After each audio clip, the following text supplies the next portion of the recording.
Bad choices. Dear Dr. Tracy, I am a 33-year-old divorced woman with 4 kids. I was married for 12 years and have been divorced for approximately 3 years. I met my new boyfriend during my divorce. We hit it off and have been together ever since. He is a 44-year-old divorced man.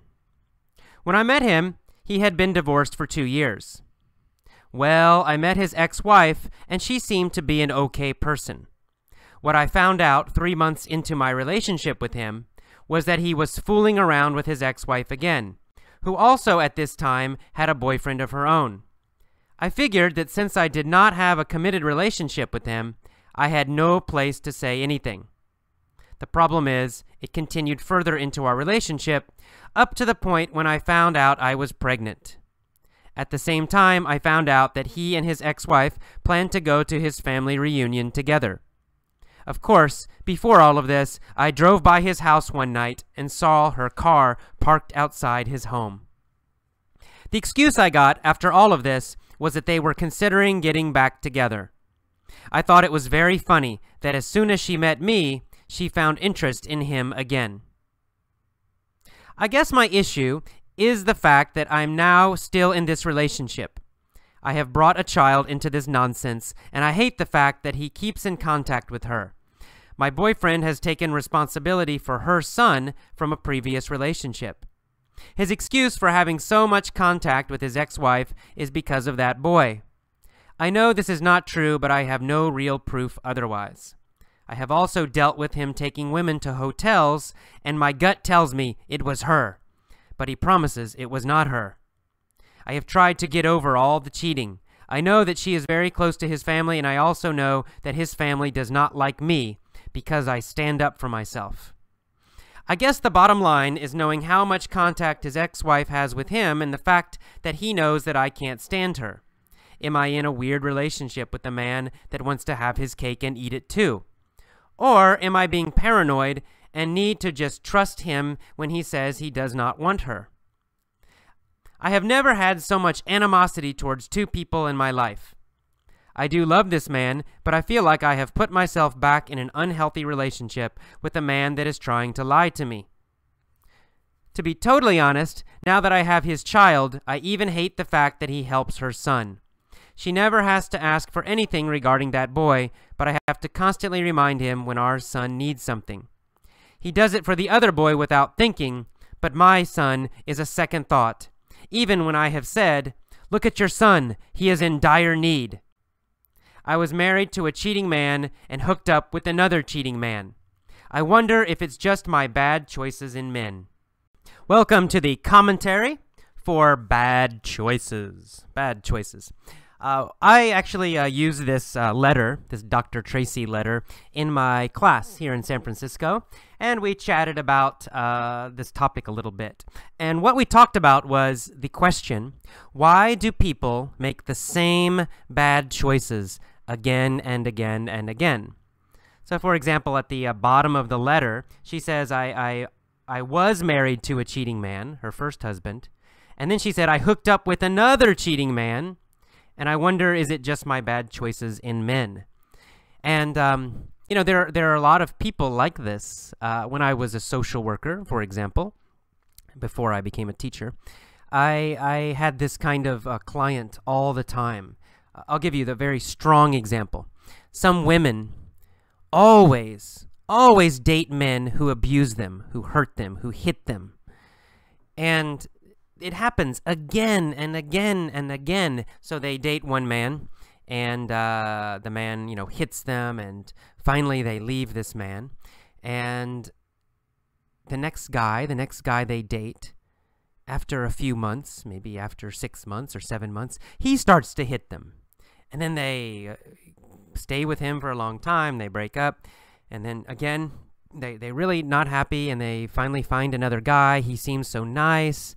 You meet him, he seems very polite, but guess what happens? 6 months, 7 months later, he also abuses her, hits her. And it was a serious question. That's a very serious situation, obviously. And I would always ask, you know, what's happening here? Why are they choosing the same kind of guy again and again and again? And of course, we all do this sometimes. I think most of us have something in our life that's not working, right? That never works. There's just some part of our life, and we continue to make the same bad choices again and again and again. My personal example, a small example, is eating sugar. I always eat chocolate and bad stuff. And I know it's bad for me, and I try to stop eating it, but then every night I go and I'll eat some more chocolate. And then I'll say, no, this is bad, I shouldn't do this. And then, maybe I'll try 1 week to be healthy, and I only eat good food, and then finally, I get some chocolate again, or I get something sweet. So this is my own thing. And of course, with me, there's some physical part too. It's a little bit of a sugar addiction. But a lot of us have these kind of behaviors in our life, and it happens a lot in relationships. People choose other people who have a similar problem, and it repeats again and again and again and again. And, it's not always conscious. Sometimes people would get angry at the women, for example, when I was a social worker. Why do these women do this? Why do they always choose these men? And they blame the woman. And of course, it is happening. The woman is doing this. She is choosing these men. But it's usually unconscious. Okay, the woman is not thinking, I want to find a man who hits me. Okay, of course not. They don't want that. But there's something unconscious, possibly something from their childhood, their own parents, some experiences, possibly something else, that they unconsciously are attracted to something about these men. And also these men are attracted to something about them or about these kind of women. And it usually has kind of a deep psychological root. It's not just so simple as, why do they do this? They don't realize they're doing it, or they realize it, but they don't know why it's happening. So it's quite serious, and it really is a very serious problem. And some women do break that. Now, some women will... If they have an abusive boyfriend who hurts them, it's not this kind of situation. Sometimes they have one, and they say, never again, and they never again date someone like that. Because, men who are like this, it's not like in the beginning, they're always very sweet and polite. I worked at a shelter for women who were abused. So this house, we would let the women and the children come and live in the house to escape the men. Help them find a job and help them find another place away from the man. And, I got to hear a lot of stories about these men, and I even met some of them. And, the thing about there's kind of a cycle with abuse like this. And in the beginning, these men are always very sweet and romantic. In fact, they even more than normal. If you meet them just the first time, hi, how are you? Many times they seem like they're just so great. Wow, they're so nice. They're so romantic.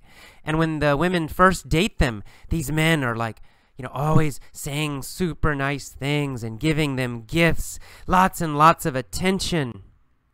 And then slowly, a little bit later, after they date longer, they start to control a little bit more, right? They don't like the woman's friends, so they try to make the woman get rid of her friends. And then they separate the woman from her family. They want just the woman and him, just them, nobody else. So the woman becomes more isolated, more alone, only with the man. And then finally, after many months, the man might hit her the first time. It doesn't happen in the beginning right away. So these women are not stupid. It's hard to know sometimes. But anyway, there is some kind of dynamic, some kind of psychological thing happening where why do they keep getting with these kind of men? I think more personally we might think about, and maybe you could write about in the forums, think about what kind of problems do you have in your life that keep happening again and again. Somehow you unconsciously are choosing this kind of situation, or you're making it worse. I've mentioned my sugar problem is an example. And it just keeps happening again and again, no matter what I do. And Tomoe yells at me and tells me to stop doing that, right? She's shaking her head, yes. So think about that. Why do you continue to make bad choices sometimes in your life? And what bad choices do you usually make? What parts of your life do you do this? And why do you think this is happening? Now later, I'm going to do a lesson with an article by a man named Bill Ferguson. And he actually has a few articles about this exact topic. And he talks about why people do this. And, even better, he talks about how you can solve this kind of problem, how you can break the cycle, you can break the pattern, and stop making these choices again and again. Very interesting. His name is Bill Ferguson. Do a Google search for him. Bill, B-I-L-L, and Ferguson is his last name. I'm trying to remember how to spell Ferguson. But anyway, this guy was a very interesting guy. He was a divorce lawyer, so he was helping people get divorced. But he didn't like it. He didn't like it because, you know, all the people were just fighting all the time, and he thought that he should try to help people have a better relationship. So he's instead of helping people get divorced and fight, he started trying to help people talk and figure out their problems. So if they did get a divorce, they would be friends. They could have a calm breakup, basically, and they wouldn't hate each other. There wouldn't be all these terrible, angry, nasty, negative emotions. And when he started to do this, it started to work. He was helping a lot of people, so he decided to become a counselor. And I think he was on Oprah's TV show a few times. But anyway, go to his website. His name is Bill Ferguson, B-I-L-L. And his last name is F-E-R-G-U-S-O-N, Bill Ferguson. His website is called Mastery of Life, so it's www.masteryoflife.com. So www.masteryoflife.com. Mastery of Life, 3 words together. Anyways, he's got some interesting articles on there, and I will use some of his articles for a future lesson. All right, so that's all. Go to the forums. Try to write a little bit. Write about this topic. What should this woman do? Write about your own life. What problems do you have in your life that happen again and again? All right, I'll see you next time. Bye-bye. Welcome to the mini story for bad choices. Let's get started with the story. David Beckham is a man who wants to have his cake and eat it too. He wants to be a famous movie star and a famous football player. So he moves to Hollywood. He hooks up with Tom Cruise. They hit it off immediately. David likes Tom. Tom likes David. Beckham says, "The bottom line is that I want to be a movie star just like you, Tom. Can you help me?" Tom says, "Of course. My gut tells me you will be a big success in Hollywood." So, Tom introduces Bex to a director who is very powerful. The director makes a movie with Beckham. But it's a terrible movie. Everybody hates it, and they hate Beckham. The public feels a powerful animosity towards Beckham. They can't stand him. They yell at him. They throw things at him. Beckham can't deal with the public's animosity. He is a guy who's very sensitive. He becomes scared. He feels this is a dire situation. Beckham is so scared he won't leave his house. He keeps the windows closed and the doors locked. He becomes paranoid, and he won't leave the house, even to play soccer. Finally, his team manager calls and says, "This is a situation which is unacceptable. You're fired." Beckham cries, "No!" He has no job, and nobody can stand him. Okay, let's go back to the top, this time with questions. David Beckham is a man who wants to have his cake and eat it too. Does Beckham want 2 things, but really he can only have 1? Yes, that's the exact meaning of to have his cake and eat it too. What does he want? What 2 things does he want? Well, he wants to be a soccer player and a movie star. He wants both. But actually, he must choose. He can only be one, either a movie star or a soccer player. He doesn't have enough time or talent or skill to do both. But he wants both. He wants to have his cake and eat it too. Does Beckham want to have his cake and eat it too by being rich and good looking? Well, no, actually, no. It's possible to be rich and good looking. That's okay. You can look good, you can be handsome and rich. You don't need to choose between those two things. So that's not the problem. He wants to have his cake and eat it too because he wants to be a famous soccer player and be a famous actor at the same time. And this is not possible. He wants to have his cake and eat it too. He wants both things, but he can only have one. So he moves to Hollywood. He hooks up with Tom Cruise. Does he meet Tom Cruise? Yes, he does. He meets Tom Cruise. Does he hook up with John Travolta? No, he doesn't hook up with John Travolta. Does he hook up with Julia Roberts? No, he doesn't hook up with Julia Roberts. Does he hook up with Tom Cruise? Yes, he does, of course. Does he hook up with Julia Roberts or Tom Cruise? Well, he hooks up with Tom Cruise. Does he hook up with the Spice Girls?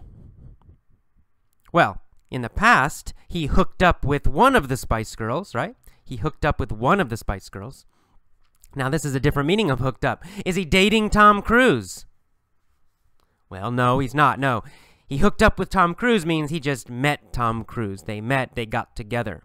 But if he hooked up with one of the Spice Girls, then that means, yeah, he's dating her, he's married to her now, etc. So he hooked up with Tom Cruise, and they hit it off immediately. Did Tom hate David? No, they hit it off immediately. They liked each other immediately. Did Beckham hit it off with Tom? Yes, he did.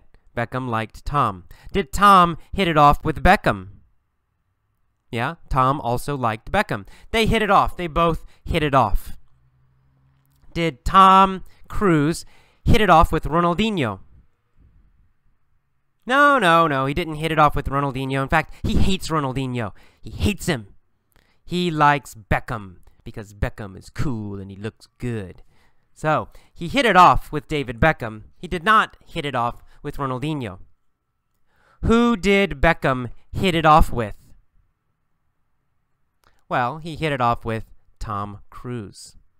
All right, so they liked each other. And Beckham said, "The bottom line, Tom, is that I want to be a movie star just like you."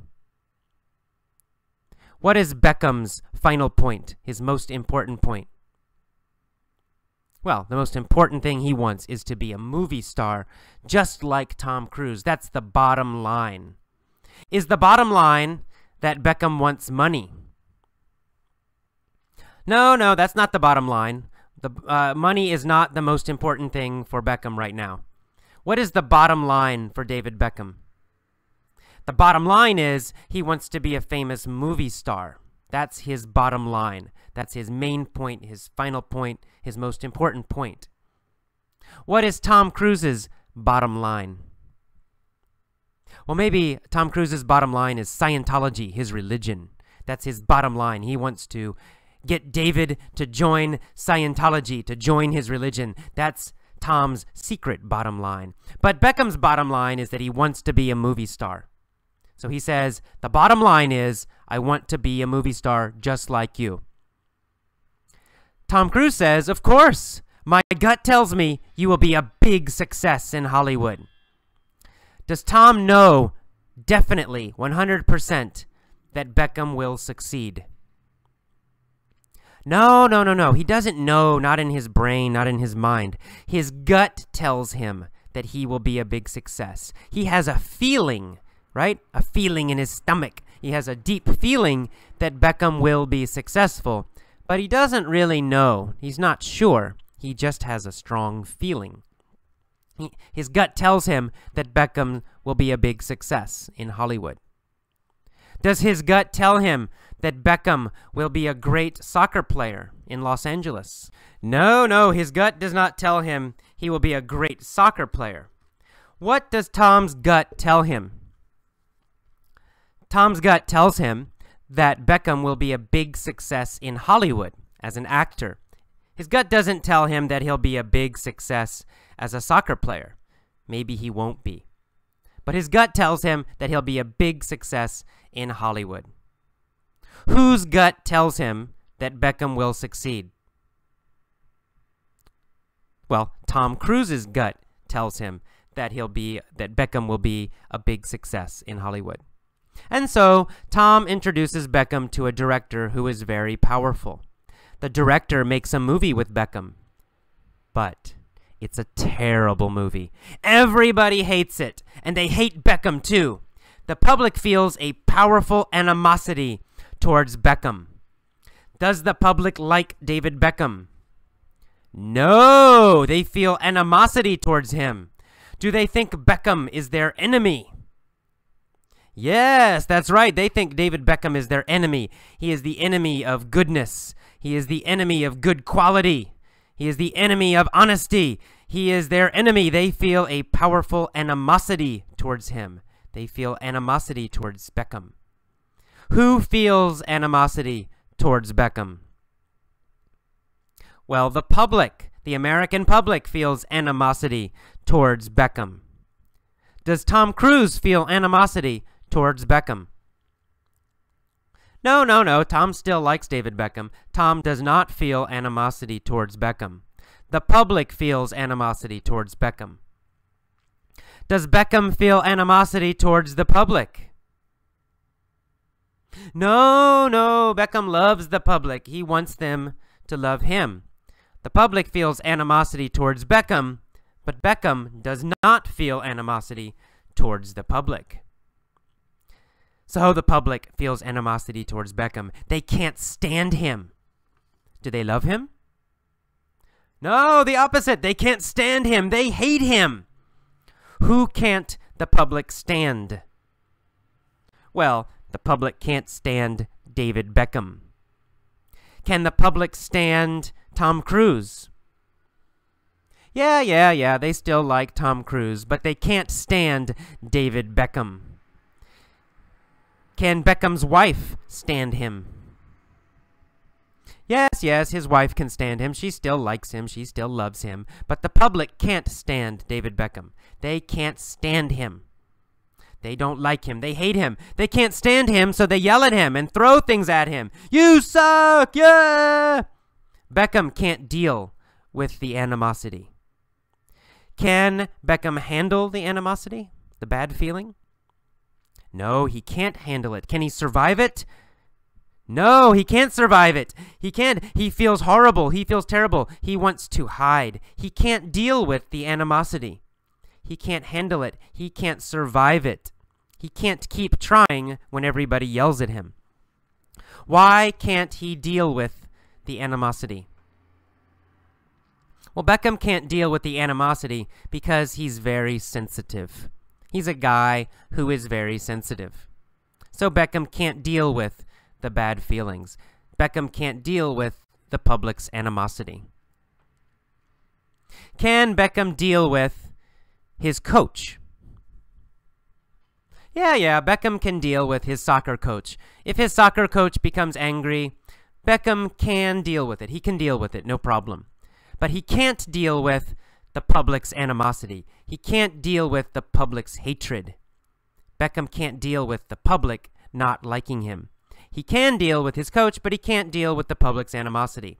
He is a guy who is very sensitive, so he becomes scared. He feels this is a dire situation. Does he think this is a dangerous and difficult and scary situation? Yes, exactly. He feels this is a dire situation. Does he feel like it's a risky situation? Possibly dangerous. Yes, that's right. He feels it is a dire situation, a very risky situation. What is the dire situation? Well, the dire situation is the public's animosity, right? They hate him. That's the dire situation. Does he have a dire situation with soccer, with football? No, no, no. He's still good at playing soccer. He does not have a dire situation with soccer. That's not a dire situation. But his movie career has a dire situation. This is a dire situation. It's a dire situation that the public hates him. Beckham is so scared he won't leave his house. He keeps the windows closed and locked. He keeps his doors closed and locked. He becomes paranoid. Does Beckham think everyone wants to hurt him? Yes, he's paranoid. He thinks everybody wants to hurt him. Does he think Tom Cruise wants to hurt him? Yes, he does. He thinks that even Tom Cruise wants to hurt him. He's paranoid. Does Tom really want to hurt him?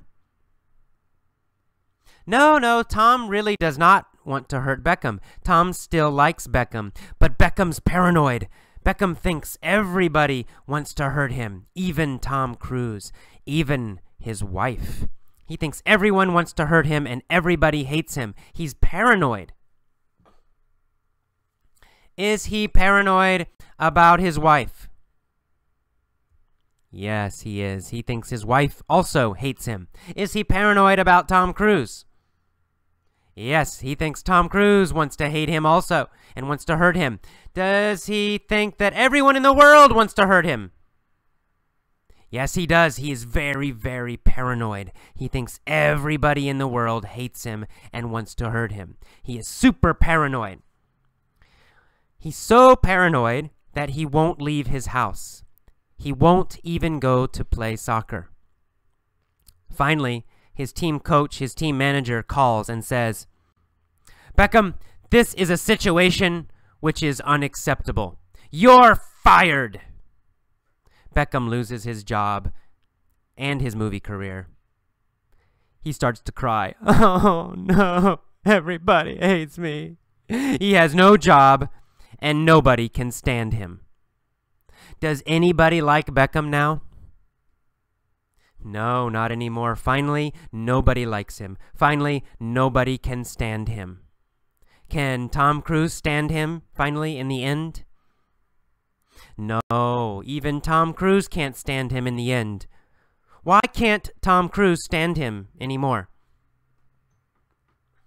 Well, because he's so paranoid, right? He's always telling Tom, "You want to hurt me. You want to hurt me. You hate me." And so now, even Tom Cruise can't stand him. Can his wife stand him anymore? No, even his wife can't stand him. Now she wants a divorce because Beckham is not famous anymore. Nobody likes him, so his wife wants a divorce. She can't stand him. Tom Cruise can't stand him. His coach can't stand him. The public can't stand him. Nobody likes him. Okay, this one is a little long, so no time to pause. So what I would like you to do, go back, listen to each sentence, then pause and repeat the sentence. Copy my pronunciation. Then listen to the next sentence. Pause again. Repeat my pronunciation. Copy my pronunciation. And then play one more sentence, and then pause, and again, copy my pronunciation. After you do that, finally, try to tell all of the story yourself. Okay, go on to the point of view mini stories next. Hello, welcome to the POV, point of view mini stories for bad choices. Same story, different time. Let's start the first one with 3 years ago. We'll have to imagine this happened 3 years ago. 3 years ago, David Beckham was a man who wanted to have his cake and eat it too. He wanted to be a famous movie star and a famous soccer player at the same time. So he moved to Hollywood. He hooked up with Tom Cruise. They hit it off immediately. Tom liked David. David liked Tom. Beckham said, "Tom, the bottom line is that I want to be a movie star just like you. Can you help me?" Tom said, "Of course. My gut tells me you will be a big success in Hollywood." So Tom introduced Beckham to a director who was very powerful. The director made a movie with Beckham. But it was a terrible movie. Everybody hated it. and they hated Beckham. The public felt a powerful animosity towards Beckham. They couldn't stand him. They yelled at him and threw things at him. Beckham couldn't deal with the public's animosity. He was a guy who was very sensitive, so he became scared. He felt this was a dire situation. Beckham was so scared he wouldn't leave his house. He kept the windows closed and the doors locked. He became paranoid and wouldn't even leave to play soccer. Finally, his team manager said, "This is a situation which is unacceptable. You're fired." Beckham cried. Oh, he had no job and nobody could stand him. All right, let's change the time a little bit. This time we're going to talk about the story, but that Beckham has always wanted to do these things, okay? So these have been happening for a while. Beckham has always been a man who has wanted to have his cake and eat it too. He has always wanted to be a famous movie star and a famous football player. He has always wanted to move to Hollywood. He has always wanted to hook up with Tom Cruise, and he has hoped they would hit it off immediately. David has always liked Tom Cruise. Tom has always liked David. Well, one day, Beckham said, "Look, Tom, the bottom line is that I want to be a movie star, just like you. Can you help me?" Tom said, "Of course. My gut tells me you will be a big success in Hollywood." So Tom introduced Beckham to a director who was very powerful. The director made a movie with Beckham, but it was a terrible movie. Everybody hated it, and they hated Beckham. The public felt a powerful animosity towards Beckham. They couldn't stand him. They yelled at him. They threw things at him. Beckham couldn't deal with the public's animosity.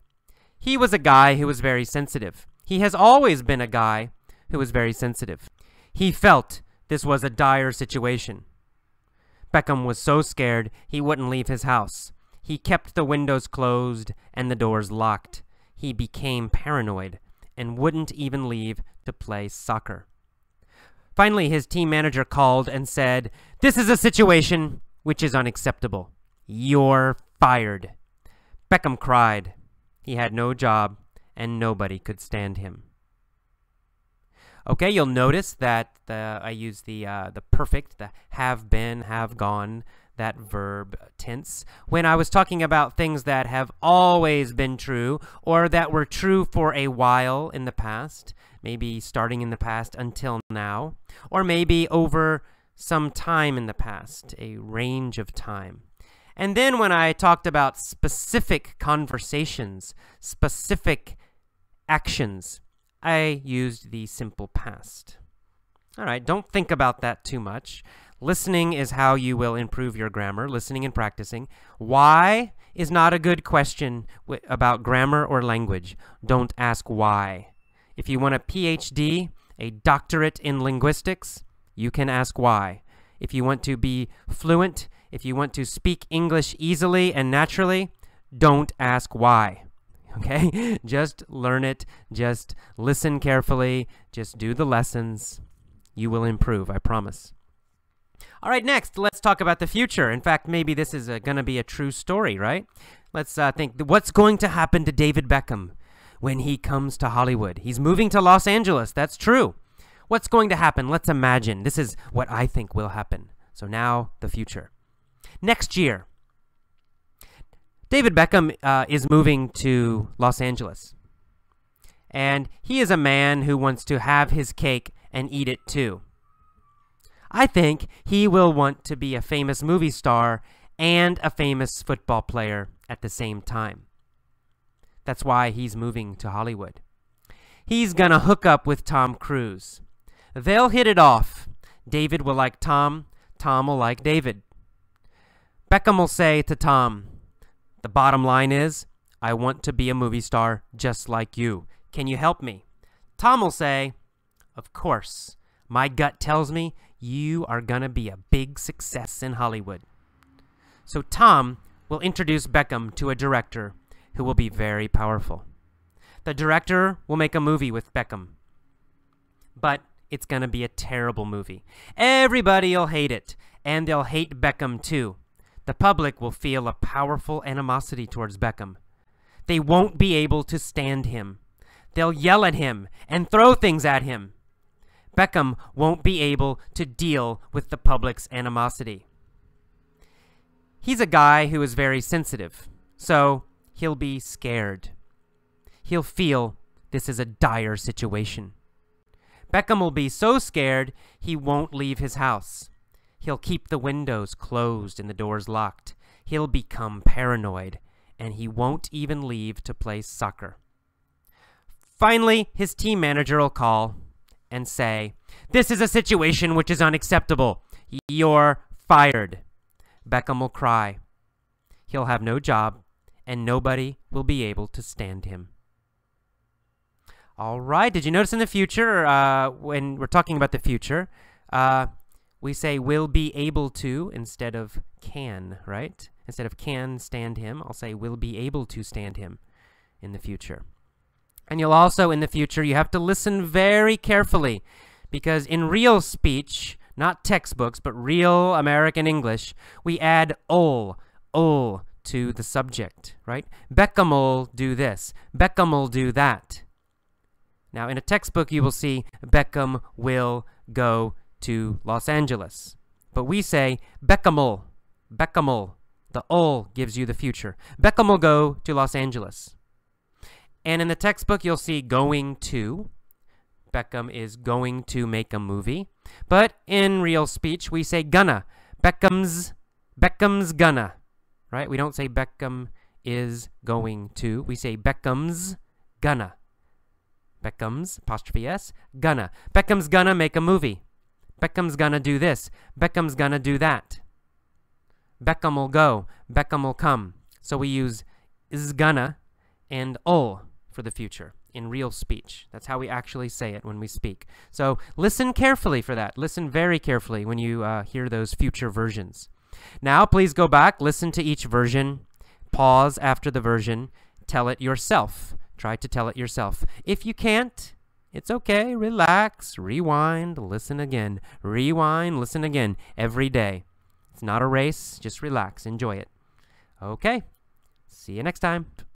Welcome to the vocabulary lesson for bad choices. Let's get started. This is actually not a Dear Abby letter. It's a Dear Dr. Tracy letter, another advice column, but same idea. So here we go. Okay, first of all, in the beginning, we see the word divorced. Of course, divorced means you're not married anymore. You were married, and then you broke the marriage. Now you are divorced. Okay, and then we see the word approximately. Approximately means about, almost, kind of. So she says, I've been divorced for approximately 3 years. Means about 3 years. Not exactly 3 years, but close to 3 years. Okay, and then she said when she met her new boyfriend, she said they hit it off very quickly. When you talk about people hitting it off or to hit it off, it means you like each other very quickly. So you go to a party, you meet someone new, and you say, "Wow, we hit it off." It means you started talking and immediately or very quickly you liked each other. So that's to hit it off. Sometimes it's used with dating, sometimes just friendship is fine also. Okay, then a little bit later in the paragraph, she says she found out that her boyfriend was fooling around with someone else. Now in this case, in a situation, fooling around in a dating situation means basically having sex with somebody. And it has an idea of very casual.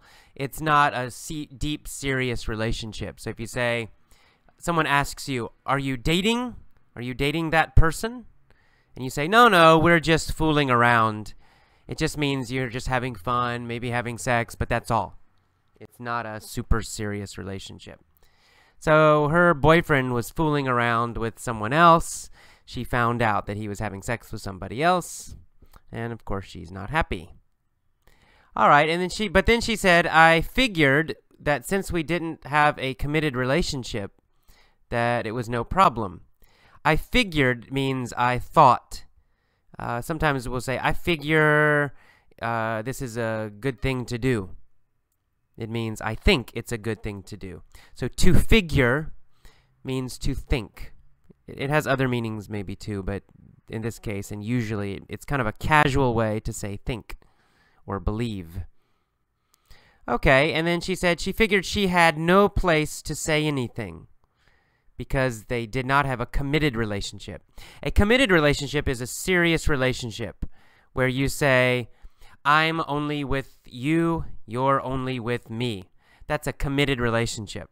So if you're married, that's a committed relationship. If you have a very serious boyfriend or girlfriend, that's a committed relationship. It's not just fooling around. It's a committed relationship, serious. So she said, we didn't have a committed relationship, so I had no place to say anything. To have no place to do something, it means you have no good reason. So I had no place to say anything means I have no good reason to complain, to say something to him, to complain, oh, why are you with that other woman? Because they did not have a committed relationship, she had no place to say something to him, to complain. She had no good reason to complain. All right, and she mentions in that first paragraph also that she found out that this guy, her boyfriend, went with another woman to his family reunion. A reunion is kind of a meeting, but it's a meeting of people from your past. So a family reunion means all of your family members come together and they meet one time. Not just your close family, not just your mom and your dad or brother or sister. It also means aunts, uncles, cousins, your really big family. Probably you don't see them a lot.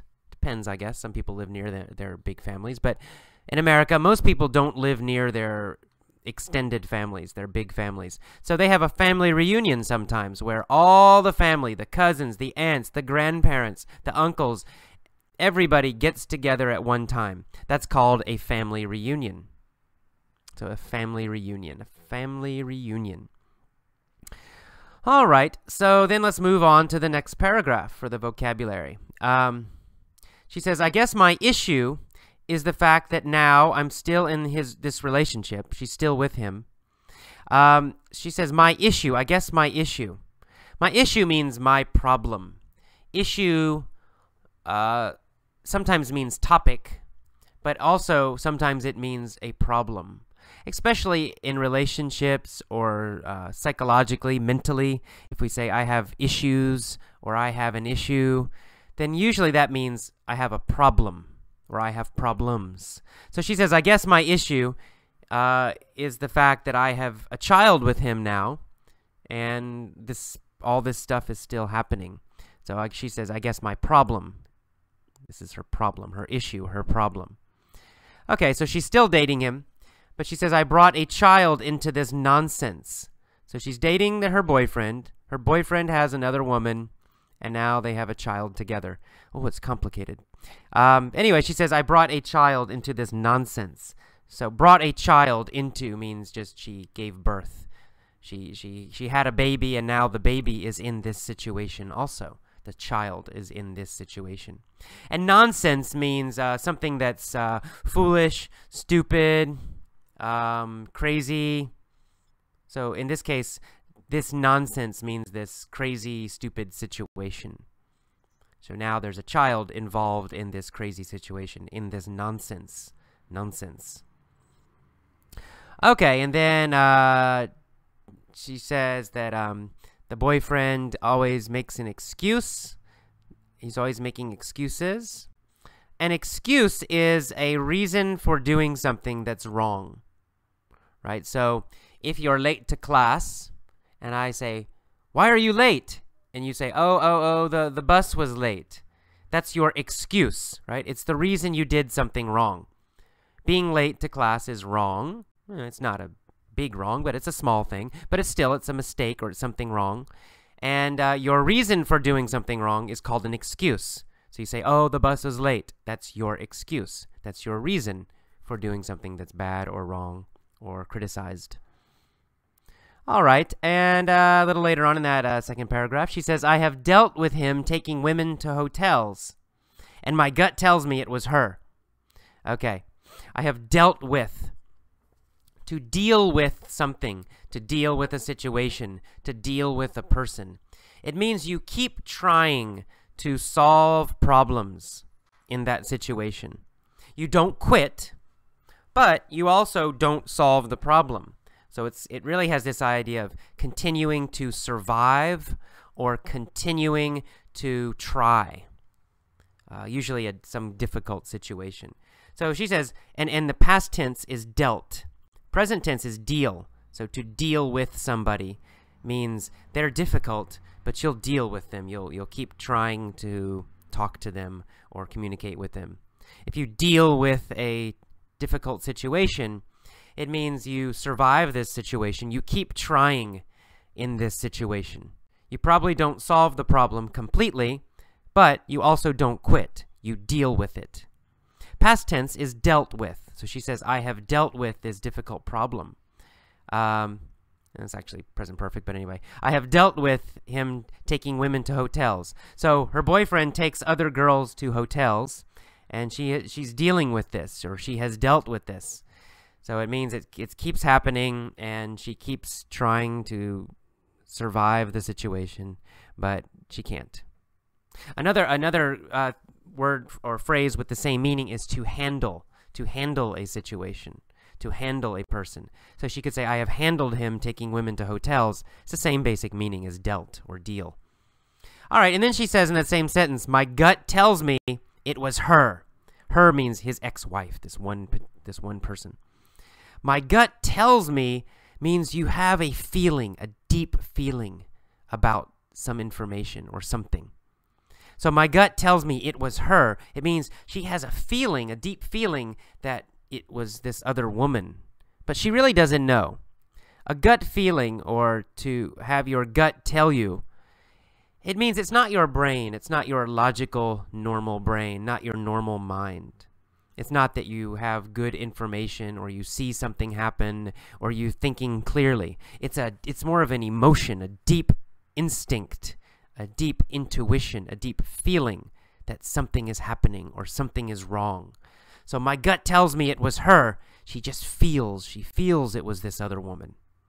Right? She's not sure. She didn't see the other woman, but she feels it. She feels it deep down. And gut means stomach. Right? Gut means stomach. So it means my stomach tells me. My gut tells me. So it's this deep feeling about something, an intuition. All right, and then next paragraph, starting the next paragraph, she says, I have tried to get over all the cheating. To get over something, of course it has a direct meaning, but in this kind of, it also has another meaning, and that is to get over means to forget or to forgive and forget. So I have tried to get over all the cheating. Cheating, of course, means him seeing other women. So she's tried to forget it. She's tried to get over it. She's tried to forget it and not worry about it anymore. To get over someone. For example, if you have an ex-girlfriend, you break up, and after 1 month, you're still very sad. Oh, I'm so sad, right? You can't get over her. But after 6 months, you feel okay, you forget her, it's no problem. If you see her, you're not upset. Then you can say, I got over her. Past tense, right? I got over her. Okay. A little bit later in that paragraph, you see the word, I stand up for myself against his family. I stand up for myself. To stand up for yourself means you fight for yourself. Now, it could mean really fighting with your, hitting and kicking, but usually it just means arguing. So if someone does something bad to you, you won't let them do it. You will say, hey, stop doing that. Don't do that.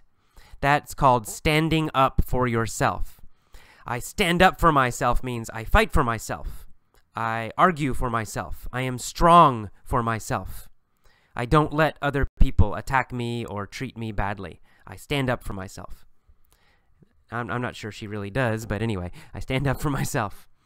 Okay, and then a little bit later, she says, I guess the bottom line is, knowing how much he still sees his ex-wife and that there's all this bad stuff happening with the child. The bottom line means the final problem or the conclusion, right? If you say, the bottom line is, I'm really angry. That means that's your final point. That's your main point. That's your conclusion. So maybe I talk a lot about many, many things, but finally, my conclusion, my main point is that I'm angry. The bottom line is that I'm angry. The bottom line is your main point. All right, let's keep going.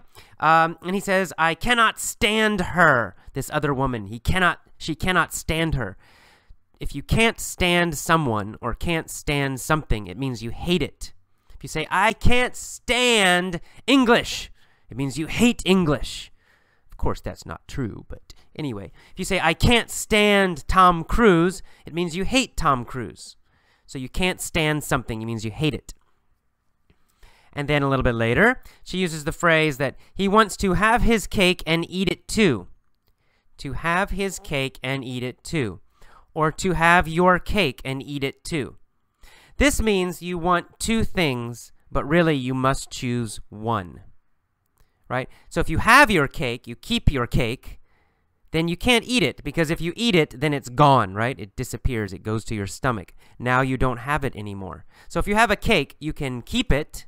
You can keep it. It looks perfect. Everything's perfect. Or you can eat it, right? You can eat it, and then it's gone.